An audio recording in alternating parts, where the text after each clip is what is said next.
வாங்க தமிழ்நாட்டுல அடுத்த வார வானிலை எப்படி இருக்க போகுதுன்னு விரிவாக பார்க்கலாம். ஒரு புயல் இப்போதான் முடிஞ்சிருக்கு. அப்போ அடுத்தது எப்போ? அதான் இப்ப நம்ம பார்க்க போறோம்.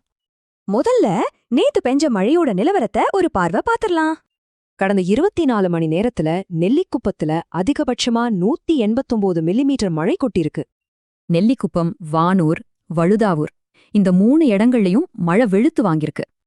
குறிப்பா கடலூர், விழுப்புரம், கரூர் மாவட்டங்கள்ல மிக கனமழை பதிவாகியிருக்கு. சரி, இன்னைக்கு இந்த சிஸ்டம் எங்க நகருதுன்னு பார்க்கலாமா? இந்த அமைப்பு பெருசா தீவிரமடையாம கரையை கடந்து இப்ப அரபிக்கடலுக்கு போயிட்டு இருக்கு. இதனால மழை இப்போ கர்நாடகா எல்லையோர மாவட்டங்கள்ல பெய்ய ஆரம்பிச்சிருக்கு. அடுத்து நாளைக்கும் நாளை மறுநாளைக்கும் என்ன நிலவரம்னு பார்க்கலாம் வாங்க. ஒரு சிஸ்டம் போனாலும் வளிமண்டல இணைப்பு காரணமா மதியத்துக்கு மேல இடி மழைக்கு வாய்ப்பு இருக்கு. அதாவது தொடர்ச்சியா மழை இருக்காது, ஆனா மதியம் சாயங்கால நேரத்துல மழை வரலாம். குறிப்பா சென்னை வடகடலோர மாவட்டங்கள்ல அடுத்த 2 நாளைக்கு நல்ல மழை எதிர்பார்க்கலாம். இப்போ அடுத்த வரப்போற ஒரு புது வலுவான சிஸ்டம் பத்தி பார்க்கலாம். இப்போ இருக்கிற சிஸ்டத்தை விட அடுத்து வர்றது ரொம்ப வலுவானதா இருக்கும்னு எதிர்பார்க்கப்படுது. இந்த புது சிஸ்டத்தோட தாக்கம் வர்ற ஞாயிற்றுக்கிழமை சாயங்காலத்திலிருந்து ஆரம்பிக்கும். இது காற்றழுத்த தாழ்வு மண்டலமா மாறலாம்.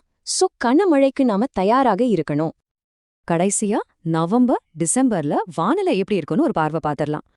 வரப்போற நாட்கள்ல மழையோட தீவிரம் இன்னும் அதிகமாகும், குறிப்பா தெற்கு மாவட்டங்கள்ல.